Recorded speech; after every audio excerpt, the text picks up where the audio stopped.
Welcome, everyone, to the Mona Charen Show. Delighted today to welcome Noah Smith. He's an economist, a blogger. Can you still say blogger? Yeah, poster, blogger, podcaster, all around educator of the American people about economic matters. So, Noah, great to see you. Thanks for coming. Great to see you. And yes, I do self-identify as a blogger. Excellent. Okay. So you had a great post this morning that is all about like the broader understanding of where we are. So we're going to talk about tariffs. We're going to talk about trade. But I want to begin by pulling back a little bit and just doing a little basic economics, if you don't mind. Are you familiar with a show called Tudor Monastery Farm? I am not. Please tell me about it. Okay. So Tudor Monastery Farm, I think it was a BBC production many years ago, but so it's a little bit old now. It doesn't matter because it's one of those eternal things. You can still get it on Amazon Prime, I think, or Netflix. It's a bunch of historians who go back and live as if it's 1500, right? Wait, is it reality TV? It's kind of reality TV. Yeah, it is. Oh, wow. But it's British and it's one is a like ethnologist or they have an ethnologist advisor and they have all kinds of experts who come in. It's not just people dressing up, right? It's people who are historians and experts in the field. And it is unbelievably interesting to watch them introduce you to what daily life was like in about 1500. So it's the reign of Henry VII, father of Henry VIII. And anyway, so these three people are living on this farm, and it belongs to the monastery, who they had a lot of the wealth in those days. And they show you things like, drawing water from the wells and how they had to learn that, well water can be given to the cattle because they can drink that without getting sick. But humans couldn't drink the well water because it was frequently contaminated. They had to make beer out of it, or ale, which is what they drank all day long, in order not to get parasites and various other problems from the water. They show how, of course, when the sun went down, it was dark, no electricity. What did they do? Candles were very expensive. They made rushlights, and they show you how do you make a rushlight. It's, the rushes that you get that grow near bodies of water, long stem thingies. Well, they would render the fat of sheep, on the fire and get it into a liquid form and then dip the rushes in, and the capillary action would make the fat go from one end to the other. And then you could light the end of that thing. And that was a rushlight. And that was a cheap candle substitute for a candle. Anyway, it's a great series. It's got all kinds of details about daily life. Why am I going on and on about this? Well, partly because I just watched it for the second time. It's great. I love it. For the second time. I love it. Now you're an expert in medieval life. That's great. Our age is amazing because, when I was a kid, that the level of knowledge about, medieval life that you just demonstrated casually after having seen one little program would have been the province of the nerdiest person you know. And now it's just average. The average person knows that much random stuff about the world. That's how much better informed we are. Unfortunately, we're also more misinformed, but we are just so much more informed about stuff than we were. It's like we're now all possible to be. Yeah, it's possible to be. It's also, you're right. I mean, it's just as possible to be deeply misinformed. And there is a whole article in today's New York Times business section about the people who basically flat earthers that the Trump administration has appointed to very high posts, people who believe that chemtrails are, a serious problem. The exhaust from airplanes, and people who literally believe the earth is flat, or who are conspiracists, QAnon conspiracists, or, etc. Okay.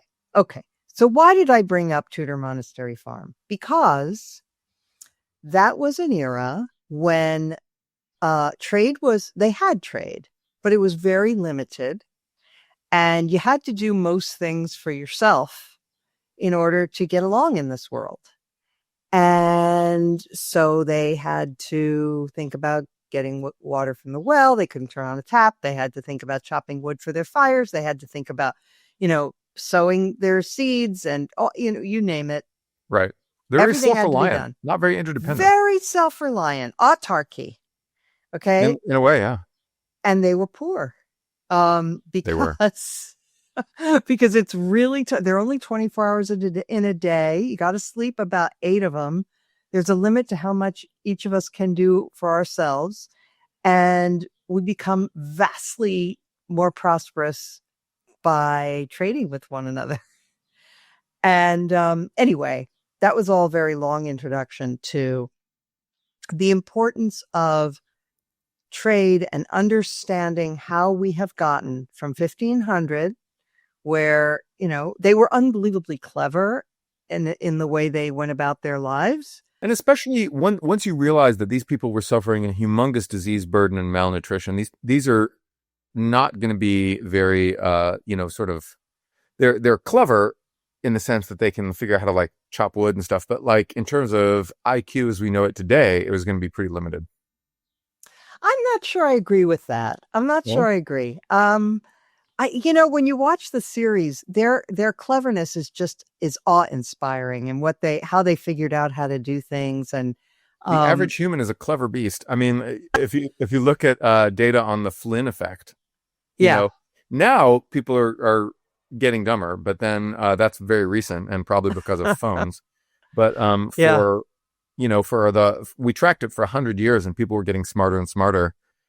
From like the beginning of the 20th century to the beginning of the 21st century, people were just getting smarter and smarter and smarter. That's pretty cool. And like you go to poor countries and you see that people still don't do well on those tests. Mm-hmm, but people can do a lot of other stuff. And I think Jared Diamond points this out. Did you know that 99% of the chicken, 95% of the pork, and 78% of cattle are raised in feedlot or confinement buildings? Or that over 80% of the antibiotics in the U.S. are fed to animals? That's why Moink is so great. The business is simple. Moink's meat comes from animals raised outdoors, where a pig is free to be a pig. And their farmers are given an honest day's pay for an honest day's work. They deliver meat straight to your doorstep at prices you can actually afford. And it's all born, raised, and harvested right here in the United States. Moink is a fantastic way to support American farmers who provide the food we all eat. The meat is delicious, and the cause is even better. I love it, and you will too. Join the Moink Movement today. Support American family farms and join the Moink Movement today at moinkbox.com/Mona and get free wings for life. They're the best wings you'll ever taste, but it's only for a limited time. It's spelled Moink, Moink, box.com/Mona. That's moinkbox.com/Mona. So, for the longest time in human history, people lived basically the same way. They were, the major industry was agriculture until fairly recently. People had to scratch their living from the ground. It was until like fairly recently in American history that a majority of Americans were employed in farming. And now it's like 2% of our population. And something similar happened with, and we're getting to the whole trade question because there's a myth out there that about manufacturing. So until recently, and tell me if you agree with this, after the agricultural period, we had the Industrial Revolution, and then more and more people made their living in manufacturing and in factories and that kind of work, mining, logging factories. And that's been changing too, but it changed long before trade came, China came into the WTO, for example. Like we've been losing manufacturing jobs at a steady pace for decades and decades, right? Because the economy is changing. Do you agree? Sure. Yeah, of course. Okay. So the myth that you addressed in your piece, in your post this morning, is that trade with China specifically was a huge loss for the United States, that because of it, the middle class was hollowed out. And you say that that's a myth. So you want to talk about that? That's right. So there's a couple important baseline facts to understand here. The first is that the American middle class has not been hollowed out. We've had, we've had ups and downs, and various different groups of people have been hurt for a decade in certain parts of the country. So we had the Great Recession, when the value of people's houses went down and middle class wealth got absolutely devastated, and then it came back. Right. But for 10 years, middle class wealth was a lot lower. And so, that did go away, but it left a lot of people with a perception that like stuff's bad. And we had the Rust Belt, in the like 70s and early 80s. And, that was bad for a lot of people. And, it wasn't necessarily because of globalization, because we weren't really globalizing very much at the time. And I'll get to that later. But then, well, why don't you get to it now? Explain why did the Rust Belt come about? Okay, but what I'm saying is that the American middle class incomes have gone up and up, and wages stagnated between the early 1970s and early 1990s. But since then, they've been growing at a pace almost as good as what they were doing in the post-war decades. So, since the mid 90s, middle class wages have been going up and up. Right. So, and a lot of people believe, and frankly, you'll hear this from Bernie Sanders and you'll hear it from Donald Trump, and they're both wrong, that it was only the wealthy. Well, Sanders would say it was only the wealthy who did well during this period, and everybody else suffered. And Trump will just say, that it was the forgotten man, the white construction or industrial worker. I don't think Trump is coherent enough to say that, but J.D. Vance would say that. Yeah, fine. J.D. Vance would say that. Right. And the fact is, you say, and others have said, that it's actually, if you look at the data, okay, I brought a cheat sheet. So I love cheat sheets. In 2001, 54% of American adults lived in middle income households. By 2023, that number had decreased to 51%. So a 3% loss, of the middle class. So first of all, that's not a big change, but let's say that's hollowing out. All right, let's dig more into those numbers. So where did those 3% go of the middle class that are no longer middle class? Well, 2% of them went into the upper class, and 1% went into the lower class. So if the middle class is smaller, 2/3 of them are not in the middle class anymore because they got rich, and 1/3 are not in the middle class anymore because they got poor. It's bad that some people went down, but the fact is, the notion that the middle class is shrinking is, first of all, doesn't seem to be supported by these numbers, and not very much. And in any case, more are moving up than moving down. It's very difficult to find statistics that tell you that the middle class has been hollowed out. Whether you look at wages, incomes, consumption, how much housing people have, how much people have to spend on housing, how much healthcare people have, how much education people have, how much food people have, how much cars people have, how much gadgets people have. Whatever you look at, it's very difficult to find something where the average American doesn't have considerably more than in the 1970s, 1980s. And that shouldn't obscure the fact that there was 20 years of wage stagnation. When someone living in 1992, the average person living in 1992 really did not have a heck of a lot more than someone living in the early 1970s. They had a bit more, but they did not have a heck of a lot more. And what more they had was typically from the wife going to work. Mm-hmm. The rise of it. But that era has seared itself into the consciousness of people like Elizabeth Warren and Bernie Sanders, who are old people now. they remember that era, but almost nobody, like I can't remember that era. I'm too young to remember that era. I'm not young, but I'm too young to remember that era.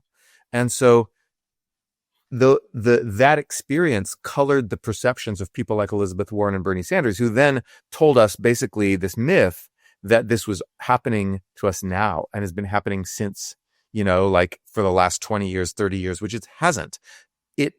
That stopped, that stagnation ended, and things started growing again. And Elizabeth Warren and Bernie Sanders will die not realizing that era of stagnation ended. If you're like me, you've noticed that getting older is full of little wake-up calls. You start seeing more hair in the drain, your part looks wider, and suddenly you're zooming in on old photos wondering if your hair was always this thin. That's why I'm really loving what OneSkin is doing. Their OS01 peptide has been transforming our skin here at the Mona Charen Show for a while. Now, with their new scalp serum, OS01 Hair, it's here to help us with hair loss, thinning, and shedding. Why would a skincare company create a scalp treatment? Well, because the scalp is skin. And just like the rest of your body, it experiences cellular aging. But instead of wrinkles, it messes with your hair follicles and natural growth cycle, leading to hair loss and thinning. OS1 Hair is the first scalp serum powered by OneSkin's OS01 peptide, which targets those aging cells called senescent cells, and it's scientifically proven to help your hair cells do what they're meant to do. Grow denser, fuller, healthier hair. Get to the root of hair loss and thinning with OS01 Hair. You'll save 15% on your first purchase with code MONACHAREN at oneskin.co. Anybody who knows me knows that I am really, I don't, obsess about personal appearance, but two things I'm really into are healthy teeth and healthy hair. So this is very important to me. Founded and led by an all-woman team of skin longevity scientists, OneSkin is redefining the aging process with their proprietary OS01 peptide, the first ingredient proven to help skin look, feel, and behave like its younger self. Get 15% off with code MONACHAREN at oneskin.co. That's 15% off at oneskin.co with code MONACHAREN. After you purchase, they'll ask you where you heard about them. Please support our show and tell them we sent you. Invest in the health and longevity of your skin with OneSkin. Your future self will thank you. We are in this moment when people perceive that we're in some sort of economic crisis that cries out for drastic action, and that things are really that things are terrible and that they were better in some mythical past. And you point out, and you show data on your blog, that, just in terms of standard of living and average purchasing power, Americans are at the top of the list of countries, right? I mean, Luxembourg, I think, was second. Switzerland was third. We're at the very top. And, how is it that we are imagining that we're in this dire emergency of falling standards of living when we're actually richer than we've ever been and richer than anybody else? I think there's a couple pieces here. Number one is just politics. You've got, no matter which party is in power, you've got a lot of people saying that the country, is impoverished because the other guy's in power, the other party's in power. Right. You can see this in the economic numbers. You can see that when a Republican gets elected, Democrats' perception of how the economy is doing crashes, and Republican perceptions of how the economy is doing spike. Just absolutely huge, dominates the consumer confidence numbers. And so you've got to sort of remove that partisan effect if you want to know how people are really feeling about the economy. And also, what's interesting is that in experiments, if you pay people money, like $10 or something, $50, I don't know, to get these questions right, to say what's GDP growth, what's unemployment, what's inflation, suddenly the partisan differences almost entirely disappear. How do you pay them? What do you mean? You pay them to tell the truth? How does this work? Exactly. That's exactly what you do. So you go to an experimental subject and for the first group you say, are you Democrat or Republican? I'm Republican. What's GDP growth? Is GDP growth positive or negative? Biden's president, so the Republican will say it's negative. Okay. Now to the second group, which is the treatment group in the experiment, you say, all right, you're Republican or Democrat? I'm a Republican. What's GDP growth? If you get this right, according to official statistics, if you get this right, I'll pay you $50. I'm like, yeah, GDP growth's positive, man. Give me the 50. And that happens. And so the partisan gaps almost entirely disappear. And I will say that, we have this stereotype that it's just Republicans who do this, and the grain of truth in that stereotype is that Republicans have perceptions are slightly more partisan than Democrats, but actually they're both very partisan. So actually Republicans and Democrats both are just full of crap on this. And when you pay them to get it right, they get it right. That's interesting. So that's one thing that's going on. Yeah, it's one of many things. It's partisan vibes. Yeah. I think social conflict, when you have people, when you live on social media all day and people say like, oh, white people suck, black people suck, your people suck, Jews suck, whatever, right? Like if you have people saying this all day, you have this feeling that you don't have a nation. And if you went outside and you touched grass and you talked to the person in the corner store, you'd get along with them great. You go join some community civic organization, you go to rock concerts, you go, just meet random people in a park. I don't know, like you talk to the people at your medical office. You would make friends with like everybody, but we don't live in the physical world anymore. We live online where everybody's slagging off everybody else's group. And so we don't feel like we have a nation anymore because everybody's just always telling each other they suck. And if you look at perceptions of like race relations in America, they go down when people get smartphones. Yeah. So political conflict, social conflict. If you want to talk about real economic stuff that's worse now than it used to be, the main thing is land use in cities. So cities are hollowed out. You go to city centers, city cores. Our urban cores look like shit. You go to like downtown Pontiac, Michigan. It's not even a downtown. It's a ruin. Okay. But if you look at Pontiac, the county of Pontiac, Michigan, the incomes are doing fine. Everyone moved out to the burbs. Everyone goes to strip malls, blah, blah, blah. Those people's incomes are great. They've got big houses. They've got cars. But if you look at the city centers, these walkable urban downtown cores, they look like absolute shit. There's a number of reasons for that. Number one is crime. Number two is if you allow sprawl, people will move out and then you'll have disinvestment from the city center, right? And number three is land use. We can't build anything in this damn country.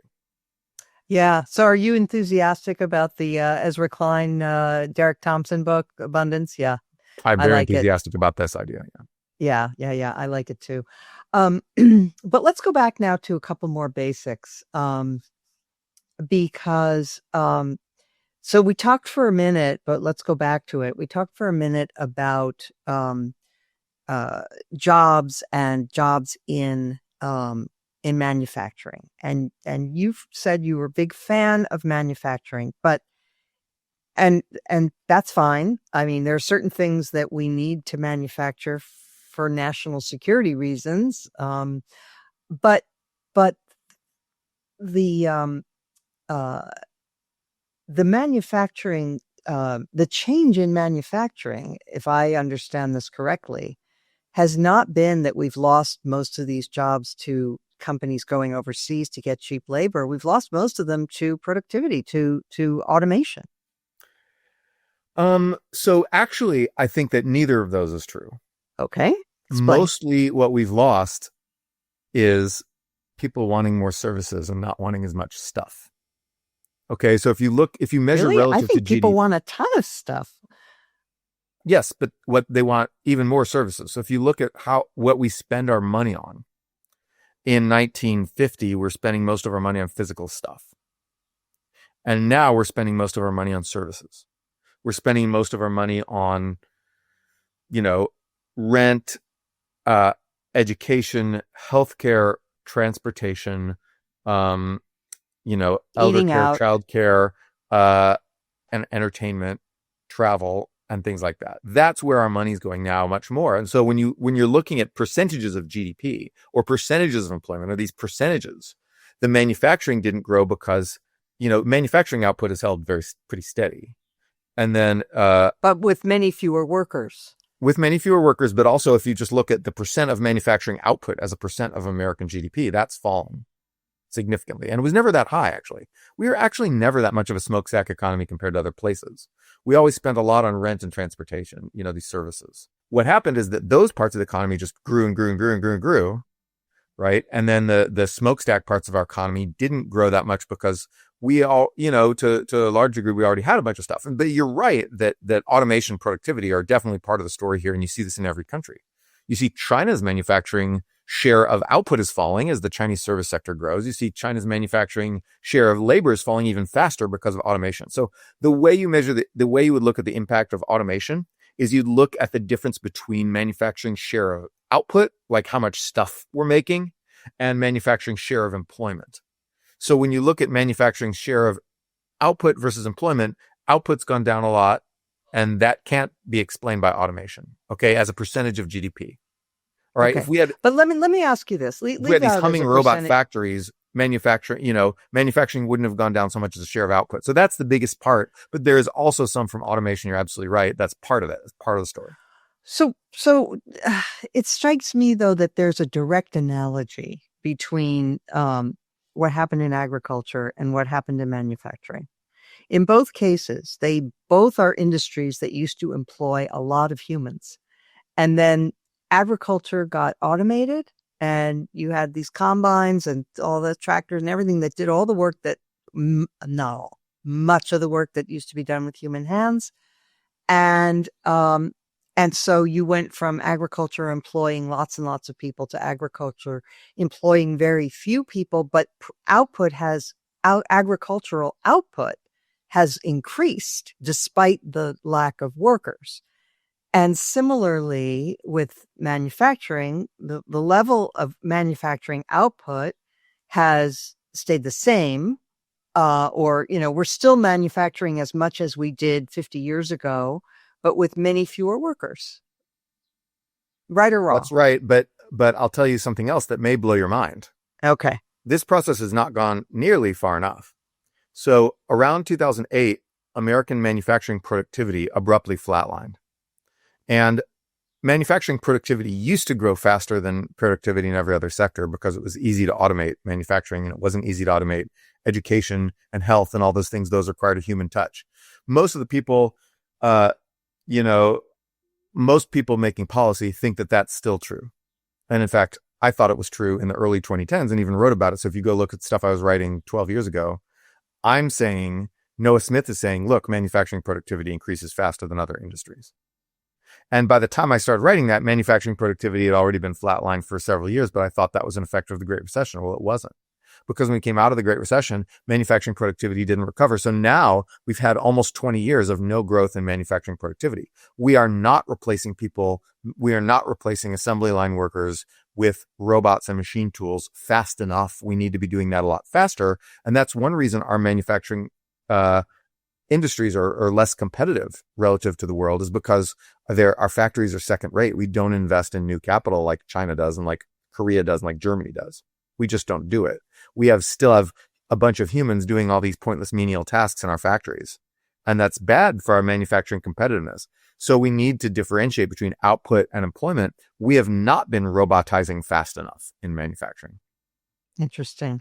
Okay, but then when we robotize, people who only knew how to do one job, or, let's say they're, 55 or 50 or whatever, and the factory robotizes, they're out of luck. What do we do? What do we say to people who say, well, that's a betrayal, and I feel aggrieved? What do we do? I don't know, because those kind of shifts just always happen in the economy. And the point is, if you don't robotize and you don't, then you'll outsource. And if you don't outsource because you use tariffs or something to stop outsourcing, right? And don't buy your stuff from Robot Factory, don't buy your stuff from China, right? Then you're gonna hurt the American economy in order to preserve the jobs. You're gonna hurt the whole economy and impoverish, millions of Americans in order to preserve the jobs of those few Americans that you're describing. Nowhere do people talk about hurting the greater mass of Americans. And I'm not just talking about you're going to make them buy slightly more expensive tchotchkes at Walmart, all right? I mean, you're going to put Americans in service sector jobs out of work. You're going to put those people on the welfare rolls. Those people have good jobs. jobs that are better than the manufacturing jobs you're talking about, and you're going to put them out of those jobs. You're going to, like, that's what actually happens when you wreck your whole economy so that a few old people can keep doing the same thing they've been doing from age 45 to 65 and then retire. Yeah. So the answer is that you should not, revamp your whole economy for this relatively small number of people to still be able to do the thing they've always been doing their whole life until they die. Like, that sort of stability for the few is not worth risk and turbulence and impoverishment for the many. And at some point we'll realize that. When we're going to realize that when we I'm not try so sure. We're going to realize that when Trump tries it. Trump is going to do that, and he's going to try it, and people are going to be like, wait, I'm poor now. This sucks. Because, like, think about the dock workers, right? Think about logistics people. Those are working class people too. Those are drawn from the same classes as the people in the steel factory, right? Those are like, think about a 45-year-old dock worker who's now never going to be able to have his job again. And now he's just either at some shitty service, low wage service sector job, or on the welfare rolls or something, because we had tariffs that were going to protect the job of the steel worker, who's also 45-year-old guy, who's been doing that his whole life and makes the same wage, right? So you're screwing one set of people to help another set of people, and the set of people you're screwing will be larger than the set of people you're helping. Yeah, let's drill down on that for a second, because I do think a lot of this, when it comes to protectionism, it's almost always the case. Maybe it is always. You have concentrated benefits and diffuse costs, right? So the concentrated benefits here are to, say, steel workers, but the diffuse costs are to the whole rest of the economy, to every company that imports, like every manufacturer that uses steel to make what they make is going to be paying a price, and everybody who buys the things that are made out of those things is going to be paying a price. And the lack of competition is going to lead to businesses becoming flabby and less efficient and less, making fewer good things that we all want to buy. Yeah. Exactly. You're exactly right. Elaborate on that. Yeah, you're exactly. All this will happen. And, the number of steelworking jobs, like, there will be a few isolated cases where, there'll be increased investment in steel or something at some plant. There will be a steel plant that wouldn't have existed without Trump's tariffs. And Trump people point to that and be like, look, we're reindustrializing. At the same time, you're right. Like, for every steel factory you build because of Trump tariffs, 5 factories of stuff using steel will be closed or something like that. Yeah, that's a number I made up. But if you look at the actual numbers, it's pretty bleak. And so the negative impact on American manufacturing from tariffs is overwhelming. What we really need to help people is the Danish policy of flexicurity. Okay, That's what we need. So when the Danish policy says, all right, you lost your job at the factory, we will find you another good job. That's on us. We'll help you. We're in your corner. And it really rapidly finds people another decent job. And no, it's not doing exactly the same thing you did. So you can't, what you don't get is stasis. What you don't get is this predictable life from birth to grave. You don't get that. But what you do get is security. You don't get stasis, but you do get security. And you say, government will help you find another good job. Does that mean nobody's wages will ever go down? No. But if you look at, like, the Danish middle class, they do fine. They have very low unemployment. They have very good wages. And, maybe it's going to find you a job as, like, you've been like a line manager at your assembly line. Maybe it's going to find you a job as a manager of some store. And maybe you're like, well, I'm not making things with my hands. I'm alienated from the product of my labor. Marx was right, blah, blah. But, like, that's something we can't give you. We can't give you stasis. Okay. Technology changes, and either you're going to get changed the bad way or change the good way that keeps you earning money. As long as you can earn money and feed your family and blah, blah, blah, I think, like, that's got to be good enough, because we can't, we're not going to produce some sort of, like, eternal smokestack stasis where we just preserve the 1950s in amber. That's technologically impossible. It is. And not only that, I mean, I'm sure you saw that. I think it was the Financial Times did a survey where they said to people, do you want more manufacturing jobs in the US? And they said yes. And they said, do you personally want a manufacturing job? And very few people said yes. Almost nobody actually wants those jobs, if they're given a choice. And things are changing in other ways too. I mean, this whole image of a birth to retirement job, or not birth, but like 20 years old till 65 working at the same job. That is such an antique idea in our modern economy. Like, people don't do that anymore, right? Except maybe bloggers. Maybe bloggers. I don't know. Like, I've been professionally writing now for about a decade. And job security looks all right. Like, everybody already uses ChatGPT to write everything, and yet somehow people are still reading me. So yeah, maybe I've got job security, maybe I don't. I may have to do something else and leverage my capital and network connections and blah, blah, to like do slightly different things. And I'm fine with that. It's nice to have security when you're old, but the way people had security when they were old in the old days was through their children. That's true. Who worked hard and were adaptable, etc. Yep. What we now expect the government to be your parent when you're old, or to be your child. I mean, to be your parent when you're young and to be your child when you're old. And so the idea is that the government will take care of you when you're old. And we can do that through the tax system, through hiring a bunch of elder care workers and blah, blah, blah, for like retirees. But we can't do that for 55-year-olds. No. Okay. Let me ask you this, because what we are facing now with Trump is a true assault on the whole global trading system, potentially, where, he threatens to basically, as somebody put it, put a spoke in the wheels of the entire system. And, if he's not talked out of it, he has the power to do that. And for now, these 90, he's paused the so-called reciprocal tariffs for 90 days. We'll see. The markets seem to be betting that he will be talked out of the worst of it, although we already have 10% tariffs, and we have more in certain sectors. But if that happens, I mean, can you give an overview of, so Trump has these really stupid, ignorant beliefs about what happens in trade between nations. He thinks it makes us poorer, and he thinks every time we buy something from another country, that's money that is, that we get nothing in return. Tell me your view of how trade has benefited or hurt, if you think so, but I know you don't. How has the U.S. benefited from trade since the end of World War II?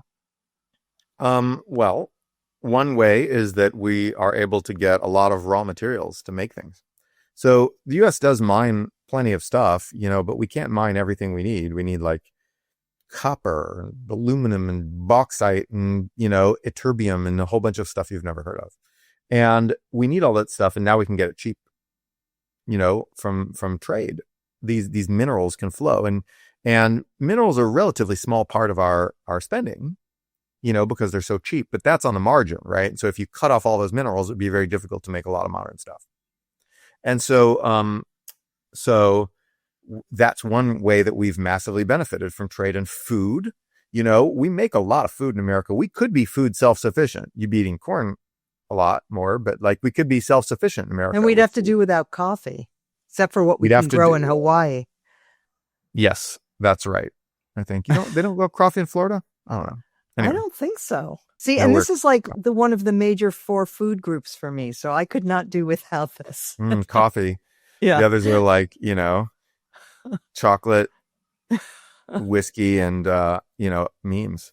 So we could do okay being autarkic on whiskey. I mean, with bourbon and stuff, we could be okay. We do not need imported Japanese whiskey. We don't, but we really do. If as far as chocolate goes, we make bad chocolate. I'm sorry, just other countries make better chocolate. You're knitting your brow. Come on, you can't think that like. Well, the thing is that our large chocolate makers are a bit mid. They're not very good. Although, I don't know, we got a couple of K1s. But then, Switzerland or Sweden or whatever would be much better. But then if you look at like small batch chocolate makers, I guess they grow the beans elsewhere, but they make the chocolate here. And so they, artisanal small batch chocolate, bean to bar kind of stuff, made some really cool, interesting chocolate starting in the 2010s. Really? And yeah, I think absolutely. I might be out of date because I associate American chocolate with Hershey's. I mean, Hershey's lame. Hershey's bad. But like, yeah. That's like thinking American beer is still like Coors Light. It's not. It's No, I know about the beer. Right. The beer. Thank you, Jimmy Carter, who deregulated beer that and allowed everyone to become a microbrewer. But the same thing happened with chocolate, actually. Oh. And so the thing is that, a lot of people are beer connoisseurs and not chocolate connoisseurs, because with chocolate, they just want the sugar.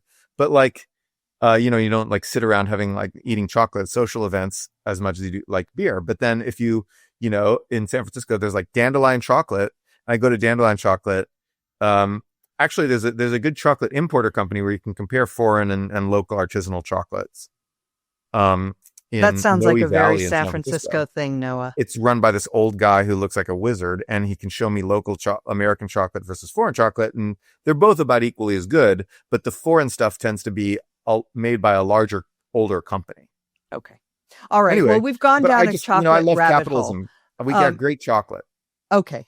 But there are many things. There are many things that we get from the rest of the world that we don't want to do without. That's right. Chocolate is one. Kiwi is another. Coffee is another. But it's not just food. It's many things. It's better to be able to buy something from somebody else if they're more efficient at making it and you focus on the thing you're good at, right? Yes. So specialization. Suppose you decide, okay, we need more Americans to be making steel. Okay. We want to give you jobs in steel. Well, okay. So where are those Americans going to come from? One thing about the Biden economy is that everybody had a job. So you got full employment. Everybody who wanted a job had a job. So where are you going to get the new steel workers? You're going to have to pull them off something else. And there's this out of date, out of touch, idea that the Americans are mostly working at these shitty low wage service sector jobs. That you're going to pull people off of being store clerks or call center workers or some shitty service sector job, and that they're going to be the steel workers. And the reason we have this is because we have this idea of reversibility, this unspoken assumption of reversibility here, where you can see that a lot of the people who got displaced by Chinese import competition, 25 years ago, those people, a lot of them went into low wage service sector jobs over the next few years. And so we're like, okay, well, they must still be there. Pull them back, put them back in the smokestack job. No. Doesn't work like that, because in the meantime, what happened is that they ended up getting other jobs. And yes, for a few years, they got crappy jobs, but then they started getting better jobs. And what you see since 2012, or since we started recovering from the Great Recession, what's been happening is that people have started going overwhelmingly into professional jobs. So management, STEM, education, healthcare, things like just business jobs of all kinds. And so wages have been rising as people have been getting better and better jobs. So the good service sector jobs are here. Okay. Service sector jobs are not like, you want fries with that. In the 2000s, they were, and you can see this giant boom in low wage, crappy service sector jobs in the 2000s. And you could say, okay, well, there were a couple million people shunted from manufacturing into those crappy jobs. We have this narrative, but we're so out of date because that hasn't been true for 15 years or more. I mean, we had the Great Recession that nobody got a job, right? Interrupted things. But then for 15 years, people have been getting good jobs in the service sector. And actually the number of jobs in like food service and retail and stuff has been falling as we automate those crappy jobs. And people have been going into high wage professional jobs, and wages have been growing for people at the bottom more strongly than for people at the top. Yeah, that's so interesting and so underreported. This has been going on for a while now. That everyone's out of date. I need to just hammer this again and again in blog posts, but nobody reads me. And like that's not true that nobody does, but it is. One does feel like you're shouting into the whirlwind sometimes, but it's still worth doing because eventually maybe it breaks through. The fact is that people at the lower end of the income scale have been improving their incomes faster than other groups. Isn't that right? That's absolutely right. And overall, Americans have been moving up into good jobs on average.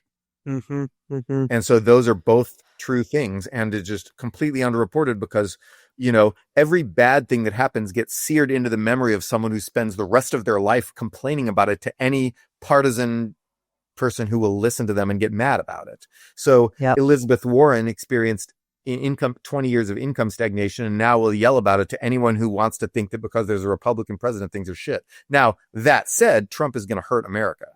Trump is going to hurt America, and it's not because he's a Republican, because if you had a Republican president who was like a free market or whatever, they'd be helping America right now. They'd be fine. Like Trump in his first term didn't hurt America, or economically anyway. Maybe socially he did some damage, but then economically didn't hurt America.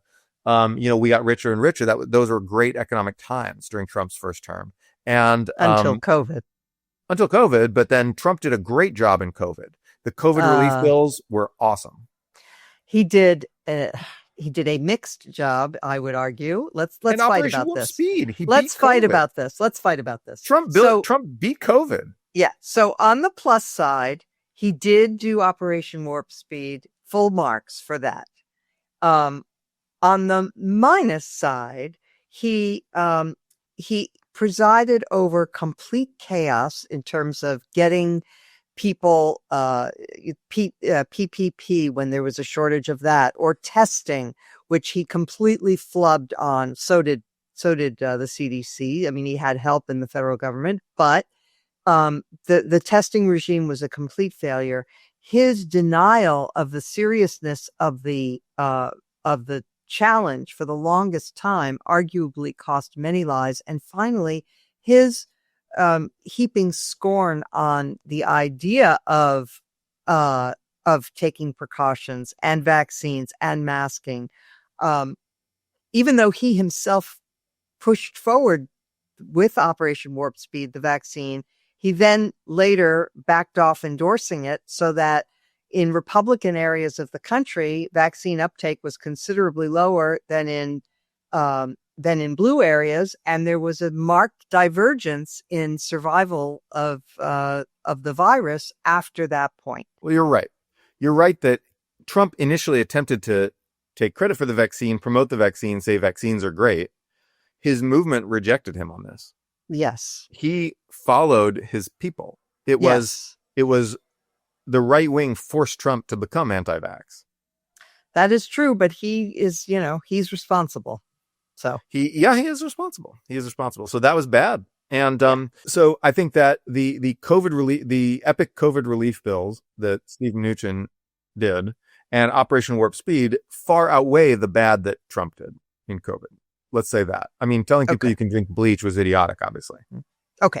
But now back to economics. Yeah. So he didn't destroy the American economy in his first term because he was talked out of his worst instincts by the so-called adults in the room. Exactly. They're gone. We now have enablers, yes men, toadies, and lickspittles surrounding Trump. And everybody, the whole world is pinning their hopes that these toadies will be persuasive enough to get Trump to veer away from global disaster. We don't know the answer to that, but you have already said in your writing that the pain is coming, and you've even estimated like when and how. So why don't you talk about that a little bit? Yeah. So what you're seeing now is you're seeing ports without traffic. You're seeing oil wells being capped. You're seeing a lot of initial signs that are going to lead to layoffs in specific industries. And in a month or 2 months, those layoffs are going to start coming. In fact, the layoffs are already coming a little bit, but then they're going to start coming more and more. But that's in specific industries. Higher costs will increase, make a lot of projects not pencil for capital budgeting. And capital budgeting will happen now, but that takes a couple of years. Capital budgeting what's capital budgeting? So if a company is going to build a new factory, a new office, something like that, that's called capital. and it's got to borrow the money to do that, and it's got to draw the plans to do that. And it's got to start paying the designers and do the permitting and do all that stuff a couple of years in advance. That's capital budgeting. Right. And that is going to take a hit when the bean counters who do the capital budgeting look at costs, including tariffs, and say, man, this doesn't pencil. Mm-hmm. That's going to take a couple of years to fully hit. So you're going to see this rolling sequence of events where some sectors are hit immediately, like retail, like logistics, like shipping, and like certain raw material stuff like oil drilling and stuff is going to get it pretty quick. But then other stuff is going to, like manufacturing is going to take 2 years for this, for the harm from tariffs to really filter through. And then there's these X factors. No, is it harm from tariffs, or is it harm from uncertainty? How much is, Good question. And the answer is, I can't separate those two things in the data, right? I can't tell, I can, eventually we'll be able to tell when we look back and see who eventually did pay a tariff. But the point is that now it is theoretically, it is ontologically impossible to separate. It's just scientifically impossible to separate, people who know that they're going to be forced to pay future tariffs from people who worry that they might be forced to pay future tariffs. Yeah. It's impossible to separate someone who, closes their store because of a storm coming versus closes their store because of uncertainty about a storm coming. Mm-hmm, mm-hmm. The only way we can know that is to wait 5 years and then retrospectively look and see who was right. Do you think then that the damage to the economy is going to happen that it's already set in train, and that even if Trump says in 60 days or whatever the timeline is, okay, I changed my mind about all these reciprocal tariffs. We're going to look for deals with all these countries. That's going to be our goal. And he just backs off from almost all of it. If he were to back off from almost all of it, I think the damage would be minimized. But if you look at the UK trade deal today, you see that what he did was he exempted a few products that he likes and left all the other tariffs in place. And so at this point, the train has probably left the station. I would say that the glimmer of hope that everything will be backed off of in time is fading, and that knowledge has probably not filtered through, has not been widely accepted. And you're going to see, July 2nd, I think, is the day that the pause expires, or maybe it's a little afterwards, but it's early July. You're going to see Liberation Day tariffs snap back into place, just like the Canada-Mexico tariffs did. So remember, when Trump first came in, first week, he's like, I'm putting big tariffs on Canada and Mexico. Everyone's like, no. And then he okay, I'm pausing them for 30 days. And then everyone's like, okay. He backed off. In 30 days, he's just going to back off again. He's just going to back off and back off and back off, and then sort of memory hole it and say that he did all these deals. Well, guess what? 30 days later, the tariffs snapped into place. And now we have those tariffs on Canada and Mexico. Now that's real. So. Yeah. And much higher stuff's coming. Liberation Day is coming back, baby.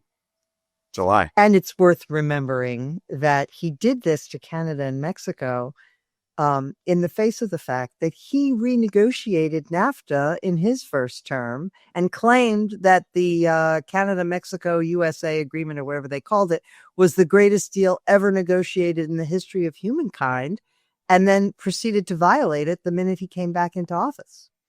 Right. So who is going to have an incentive to make deals with Trump under, aware that his word is terrible, is unreliable, to put it mildly? Exactly. I don't have anything to add to that. You're right. I just want to spend a minute here at the end on some facts about so people hear about the trade deficit all the time, and I think most people realize that trade deficits are nothing to be concerned about. It's, the fact is, who was the economist who said, I have a persistent trade deficit with my barber. I always give him money, and he never gives me any, right? Um, but so trade deficits are not an issue, but budget deficits are a big problem for the United States. We're already spending more to service our national debt than we do on national defense. So just on interest, we're paying more than we do on defense. Right. What I want you to clarify for me is, what is the relationship between budget deficits and our world trading situation? The answer is I don't know. And there are theories about this, but nobody really knows how this works. The standard theory says that budget deficits increase the trade deficit. So if you read like Maurice Obstfeld, he's going to tell you that. Mm-hmm. It's called the twin deficit theory. The twin deficit theory, yeah. Yeah. The problem is it's hard to find evidence for that in the data, but the problem is the data is kind of confounded by other stuff. So don't worry, I'm going to write about twin deficit theory in the months to come. But then I would say that we don't really know if that's true, but our deficit is a problem for much bigger reasons than trade. So we need to close the deficit for reasons that have nothing to do with trade, because of the interest costs that you're talking about. That's the problem. And inflation, it's paying back that debt is going to, we can either pay it back with austerity or we can pay it back with inflation. And if we pay it back with inflation, it's going to hurt a lot of people. So that's a big problem. And so the deficit trade is like the twin deficit problem is like the least of our worries when it comes to closing the deficit, but it's probably not going to hurt, it's not going to hurt our trading position to close that deficit. We need to close that deficit. Well, but in the meantime, though, we have a dependency on foreigners buying our debt, and that's because of our budget deficits, right? Because we borrow so much money. And one of the things that happened in the Trump 2 administration that we've never seen, like in living memory, is kind of people getting scared off from buying American assets, right? And treasuries and things. Can you just talk about that for a second? And how much of a threat is that to, everybody's well-being, to our ability to put food on the table in the coming years? Yeah. So if that's called capital flight, and we've seen a bit of it.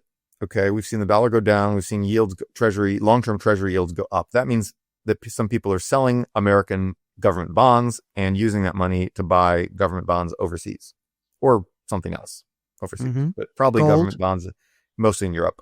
A little bit in Japan, actually. So that's called capital flight. And we've only seen a little bit of it so far. Okay. But if we see a lot of it, we're in big trouble. Number one reason, because that will spike interest costs to the point where we just can't pay back the national debt and we're screwed. Number two, because that will cause inflation, because we won't be able to pay back that national debt. Number three, it will hurt our economy because, if you can't, if people aren't buying bonds, that means they're not lending to companies either. They won't buy corporate bonds, American corporate bonds either. And so that because the American corporate bond interest rates will go up, and then, or that they go up because people don't buy the bonds. So then, corporations won't be able to finance their expansion plans. It'll be too expensive to borrow money. All right. And so capital flight's really bad. You don't want it. And so, it's what happened to Venezuela most recently, right? I mean, it's happened in many countries, but I think of Venezuela as the most recent prominent example. Right. Capital flight doesn't have to devastate your economy, but it's always pretty bad. Like Venezuela is a worst case scenario. Eating rats and not being able to get basic medical care. That's a worst case scenario. But, we've seen capital flight, like the UK had capital flight at one point. We had a bit of capital flight after the end of Bretton Woods with Nixon. Then we had that 20 years of wage stagnation. That was probably more because of the energy shocks. But then, capital flight, and China had capital flight in 2015, and it caused their economy to slow significantly and caused them to go all in on, cheap real estate that ended up crashing. Yeah. As a kind of remedy to that capital flight. And so, so capital flight is bad. It can range from bad to like insanely bad, depending on how much there is and depending on what you do in response to that. Well, fortunately, we have wise and prudent leaders who will know exactly how to handle it if it starts happening. Noah Smith, it's been great conversation. Is there anything you want to leave us with? What are you looking at coming up? And is there anything that you are cheerful about? Well, I'm kind of a fan of the abundance movement. I think that's going to turn out well. I think that turning that into practical policy will be difficult, but it's important to orient people's minds. And I think this is a thing that will reorient people's minds for the next 40 years. Mm. And I think that,